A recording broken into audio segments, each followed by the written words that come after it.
Schedule వచ్చిన తర్వాత Congress party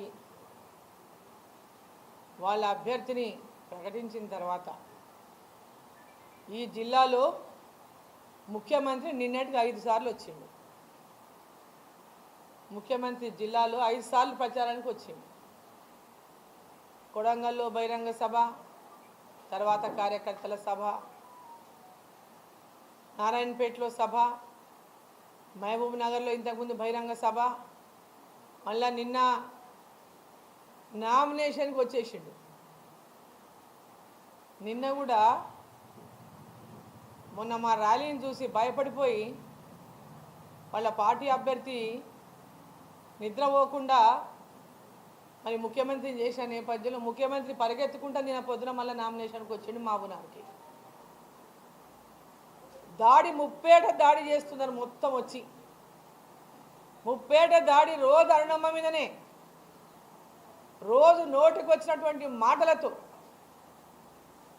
మాట్లాడి ఆమెను ఆవేదనకు గురి చేసి మనసు గాయపరిచి ఆమెను ఎన్నికల పోటీలో మనోధైర్యాన్ని తగ్గించాలనేటటువంటి ఉద్దేశంతో రోజు మాట్లాడుతున్నారు. కేసీఆర్ని తిట్టినట్లుగానే డీకే అరుణమ్మ తిడతా అంటే డీకే అరుణమ్మ చూసుకుంటూ ఊకోదు, పాలమూరు ప్రజలు కూడా చూసుకుంటూ ఊకోరు. గుర్తుపెట్టుకోవాలి రేవంత్ రెడ్డి గారు. గురువింద నీతి చెప్పకిటి వచ్చి నువ్వేందో తెలంగాణ ప్రజలకు అందరికీ తెలుసు. నా భాగవతం చెప్తాడట ఈయన. నా భాగవతం దమ్ముంది రా, యా చౌరస్తాకు వస్తావు రా, నేను కూడా వస్తా రా, ఏ చౌరస్తాకు వస్తావు, నీ భాగవతం చెప్తాం, నా భాగవతం చెప్తాం రా. వాళ్ళకి ఏమైనా చేసేది ఉంటే చెప్పని ఇంకా ఉంటే చెప్తారు. అరుణమ్మ గురించి ఏమనని ఇంకా లేదు, వాళ్ళు ఏం చేసింది లేదు, చెప్పుకునేది లేదు, ఏం చేస్తారో కూడా ప్రజలకు నమ్మకం లేదు, వాళ్ళకి ఏం చేస్తారో కూడా చెప్పేటటువంటి విశ్వాసం ప్రజల వీళ్ళ పైన లేదు. కాబట్టి పొద్దున్న నోటుకు వచ్చినట్ల ఇలా మాట్లాడతారు. యా బాబు ఏం డైలాగ్ చెప్పినవరా నాయన బాబు, నువ్వు ఎవరికి గొడుగు పట్టినావు చెప్పు, ఏడ సేవ చేసినావు చెప్పు. నువ్వు నీ కాలుకు చిన్న ఉస్కరావని అంటుకుందా? నీ కాలుకి ఎడనా ఎప్పుడైనా బూట్లు వేసుకొని తిరుగుతావు, ఎడైనా గింత ఉస్కరావని నీ కాలుకి అంటిందా? ఏడ సేవ చేసినావు? ఒక రోజు మరణాన్ని నువ్వు నాణ్యవా? ఓ రోజు ఎండకరా నీ నెత్తి గాలిందా? ఏం మాట్లాడుతున్నావు నువ్వు? ఎవరు ధరలు? నీవు ధరవు, నీ కుటుంబం ధరదు ఉండొచ్చు.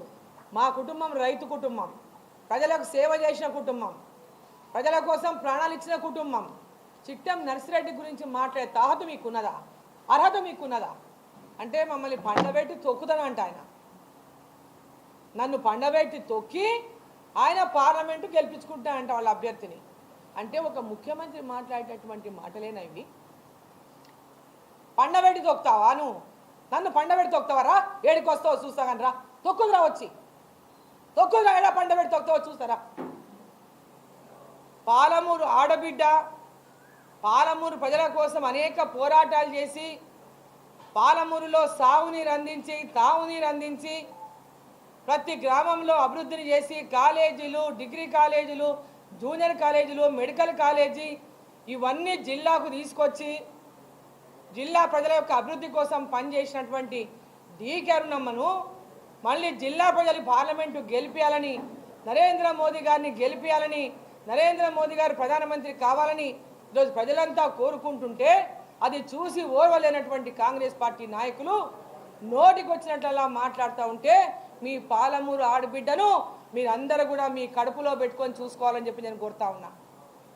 మీ ఎదలో పెట్టుకొని అభిమానించాలని చెప్పి నేను కోరుతా ఉన్నా. ఈ పాలమూరు యొక్క అభివృద్ధి కోసం డీకే అరుణమ్మని దేశం కోసం నరేంద్ర మోదీ గారిని గెలిపించి భారీ మెజార్టీతో గెలిపించి ఈ యొక్క దేశం కోసం పాలమూరు కోసం మీరందరూ కూడా నాకు అండగా నిలబడాలని చెప్పి ఈ సందర్భంగా కోరుతా ఉన్నా.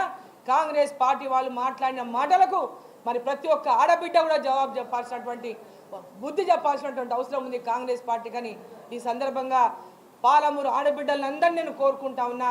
మహబూబ్ నగర్ పార్లమెంటులో ఉన్న ప్రతి మహిళను కోరుకుంటా ఉన్నా. ఈ యొక్క దుర్భాషలను వాళ్ళు మాట్లాడే మహిళలను చేసేటటువంటి భాషని ఒకసారి ప్రతి ఒక్కరూ గమనించాలి. నన్ను కింద వేసి తొక్కుతానంటే ఒక్కసారి ప్రతి ఆడబిడ్డ ఆలోచించాల్సినటువంటి అవసరం ఉంది. వీళ్ళ గుణం తెలుసుకోవాల్సినటువంటి అవసరం ఉందని చెప్పి ప్రతి ఒక్కరిని చేతులెక్కి నమస్కారం చేసి కోరుకుంటా ఉన్న పాలమూరు ప్రజలందరినీ కూడా ఈరోజు మీ అక్కని మీ చెల్లెల్ని వాళ్ళు అవమానిస్తూ ఉంటే, ఒక పాలమూరు ఆడబిడ్డను అవమానించి కేవలం ఒక ముఖ్యమంత్రిగా ఉన్నటువంటి ఆయన ఈరోజు అరుణమ్మని చూస్తే అడ్డగోలుగా మాట్లాడుకుంటూ ఇవాళ అడ్డుకోవాలని చూస్తుంటే దయచేసి జిల్లా ప్రజలంతా అర్థం చేసుకోవాలని మరోసారి కోరుకుంటూ కాంగ్రెస్ వాళ్ళని నేను హెచ్చరిస్తా ఉన్నా ముఖ్యమంత్రి గారిని, ఈ భాష మానుకోకుంటే, ఈ భాష మార్చుకోకపోతే దానికి తగినటువంటి మూల్యం మీరు చెల్లించక తప్పదని కూడా ఈ సందర్భంగా నేను హెచ్చరిస్తా ఉన్నా. ఖబర్దార్ ఇంకోసారి ఇటువంటి భాష మాట్లాడితే, నీ ఇంట్లో ఆడబిడ్డలు ఉంటే ఈ భాష ఇంకోసారి నువ్వు మాట్లాడవు. నీ ఇంట్లో కనుక ఆడపడుచులు ఉంటే ఈ భాష నువ్వు ఇంకోసారి మాట్లాడవు. నీ ఇంట్లో ఆడపడుచులు లేకుంటే నువ్వు ఈ భాష మళ్ళీ ఒకసారి మాట్లాడతావు. గుర్తుపెట్టుకో.